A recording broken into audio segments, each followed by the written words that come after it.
lajeng saking pemanggi panjenengan inggih menawi dipun dahar kersanipun tumut dhateng kula Kanjeng. kirmi Kados pundi? mangke wonten tengah-tengahing peperangan menika umpami wonten menapa menapanipun kados pundi tanggal jawab panjenengan Kula ing sagah nanggel Kanjeng. saestu Iya upami besek kulitipun tetel balungipun kula dalah Kakang Juru Mertani ing sagah maloyakaken rak ngono to Kakang. Kanjeng Sultan. iya kados ngaten Kepareng matur lepat nyuwun kung pangaksana. Ku inggih monggo dipun galih langkung rumiyin. Awet putra wonten ing Kasultanan Pajang menika namung kekalih. Danang Sutawijaya kaliyan Wasis. Panyuwun kula Kanjeng Sultan sampun ngantos putra kekalih menika dipun ulungaken Kanjeng Sultan.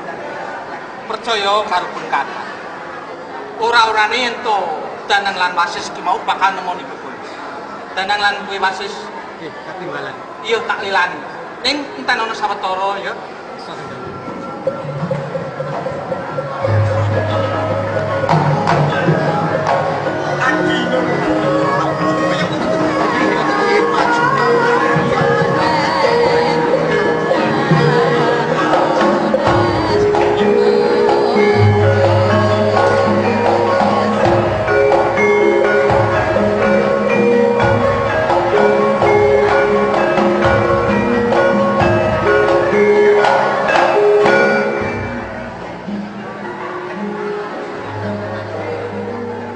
Danang lan kuwi Mas Katimbalan Romo Sultan.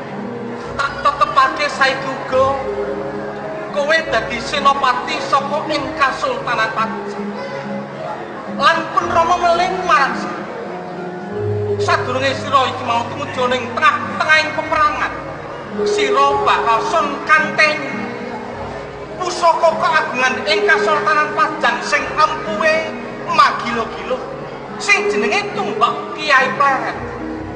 Tumbak iki tak paringake marang sira Buta Sakura. Melingipun Rama marang. Aja nganti Tumbak Kiai Pleret kena kuwal saka tangan. Ya.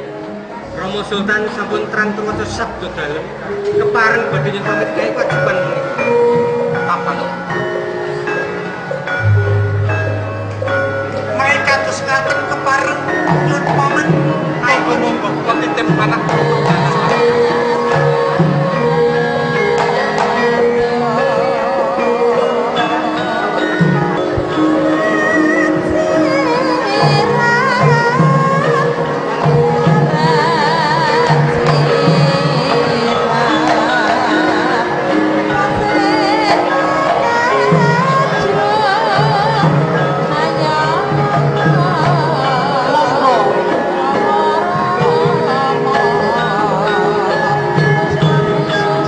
Enten napa Kakang Juru?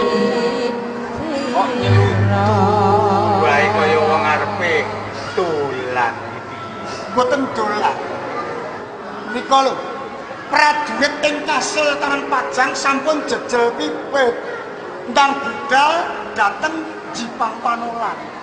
Udah mengko nganggo pitungan aku tak ndongeng dhisik. Iki arepe budal perang. Nggih.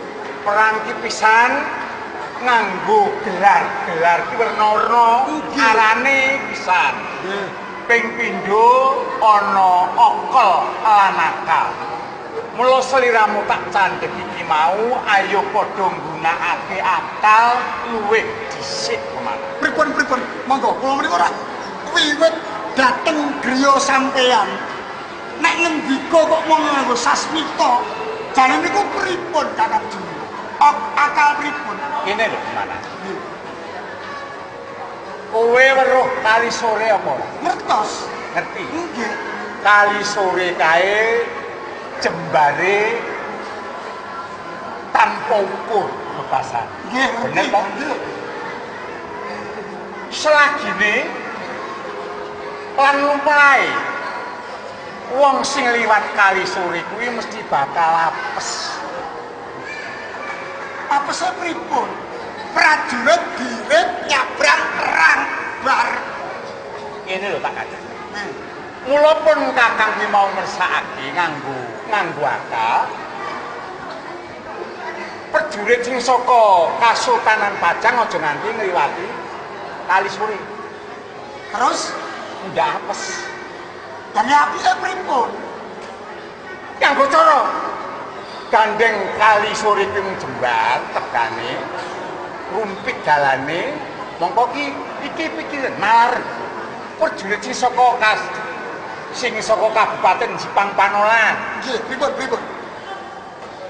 Munggah jurang medun kali urung mlakune. Mengko urung munggahe maneh.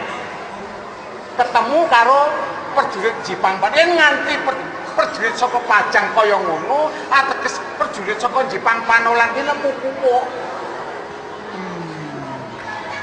Terus preyoginipun kados pun. Kuwi bisa nisi ana cara maneh. Kowe ngerti to? Gagak Rimang.